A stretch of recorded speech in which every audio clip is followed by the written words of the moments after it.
A guest speaker from somewhere around the universe, and we've been so lucky to have many great speakers join us.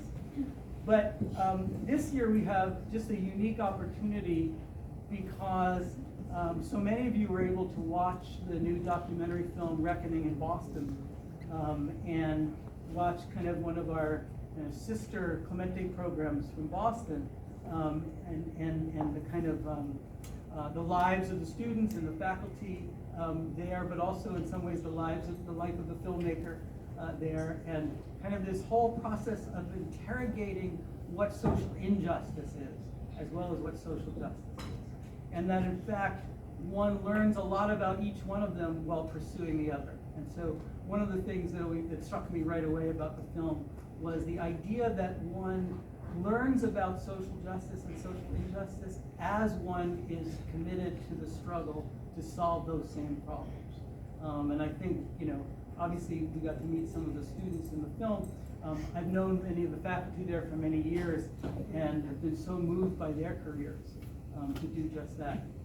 But for this year, I thought it would be a great opportunity, and we are so lucky that Kafi Dixon has been able to join us, to have one of the stars, one of the producers, one of the really powerful figures in that film join us as our speaker. Who better to speak to a group of Clemente graduates than another Clemente graduate who is using her experiences in the world and in the program to do amazing things. So I'd like to ask Kafi to give us some words of wisdom, but also just her brilliant person. And we're all brilliant here in this space, especially you. Thank you.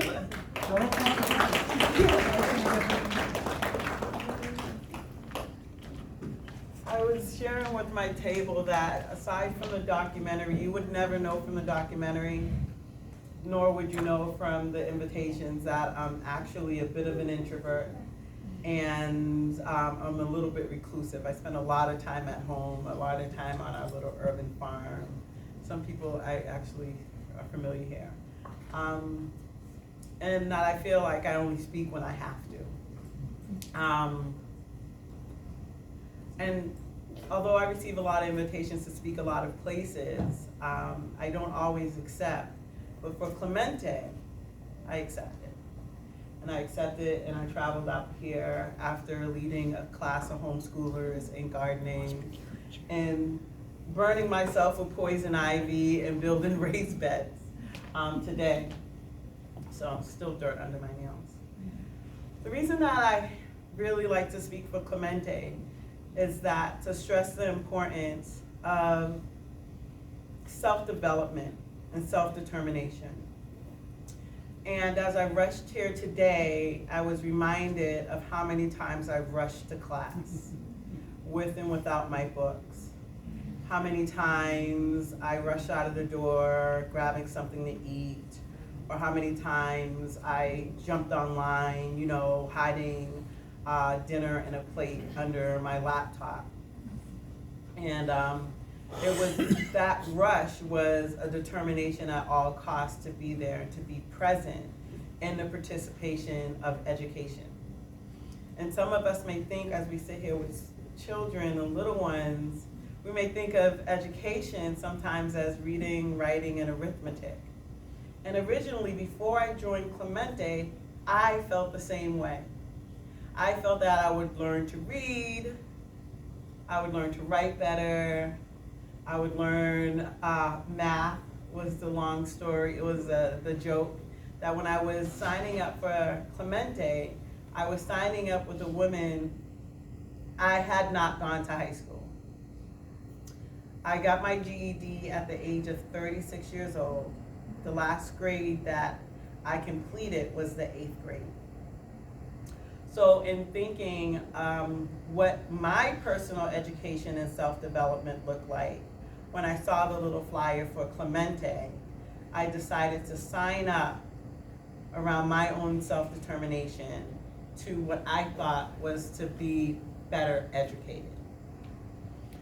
So in looking for reading, writing, and arithmetic at Clemente, I came into Clemente as, and I'm sure I'm not the only one, I came into Clemente and they started talking about the humanities and philosophy and poetry and history. And I remember for a second sitting there thinking, am I really going to give 2 nights of my week to this? I drove the bus, I drove the MBTA bus. So that means I was your bus driver and I would have had to hop off the bus, tear off my uniform, put on regular clothes and go sit at a table. But would philosophy and art history and writing help me develop more than writing, reading, and arithmetic? And I questioned that as I was sitting in that seat that day. I decided to stay because I wanted, in my own determination, thinking that any type of education would make me better. I thought it would make me a better person.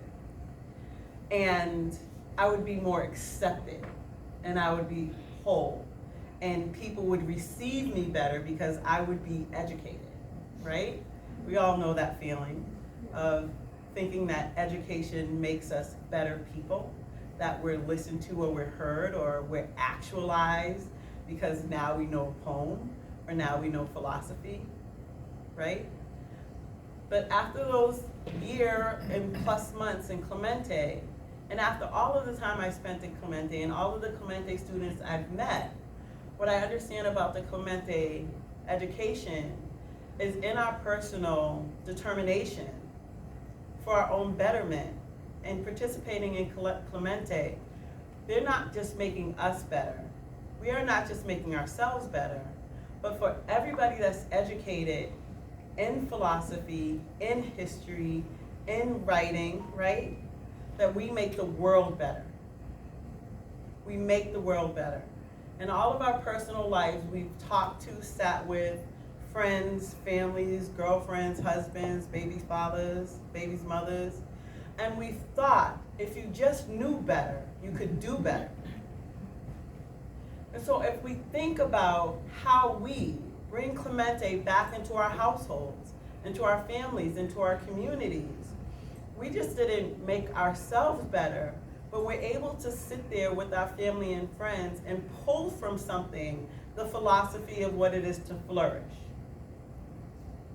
what it is to be community, what did we learn from the enslavement and people's self-determination to learn to read and to write and their resilience, right? What did we learn from the experiences of people in the African diaspora and the Caribbean and West Indian that fought for liberation?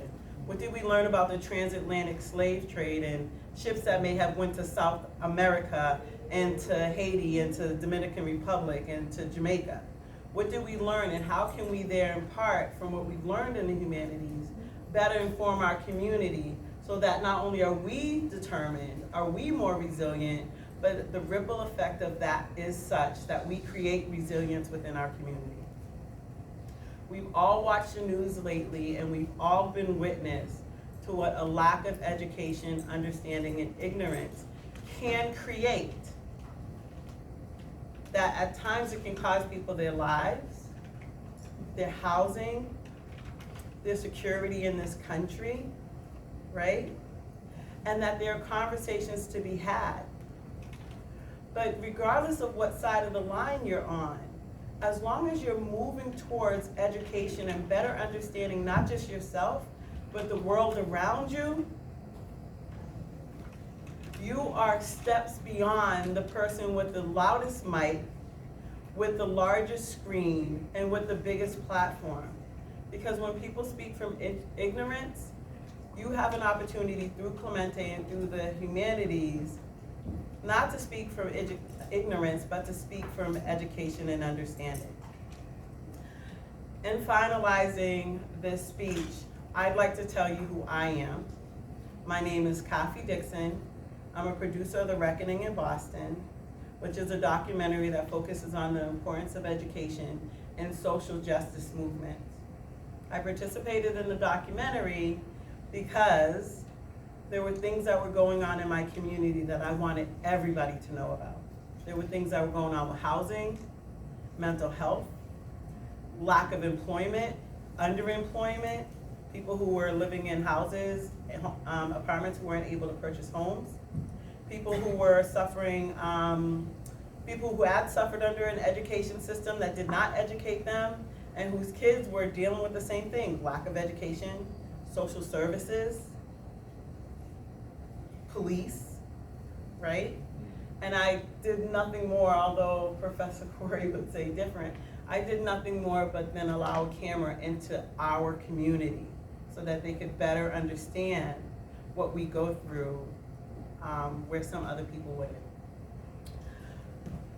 So, as we've thrown out the word, I've thrown out the word community, and you will hear people talk about community many, many times.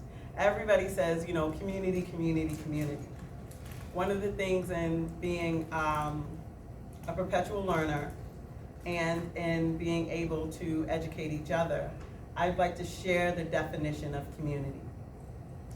Community, defined by Merriam-Webster Dictionary, is a group of people living in the same place or having a particular characteristic in common.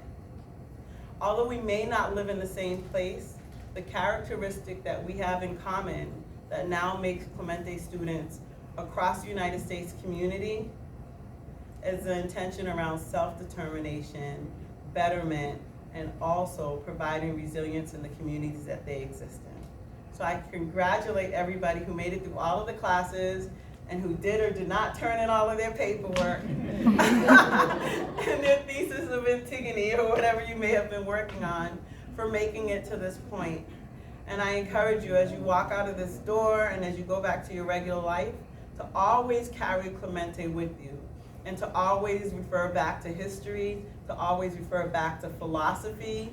What would Socrates say? What would Socrates do? What would Phyllis Wheatley say or do?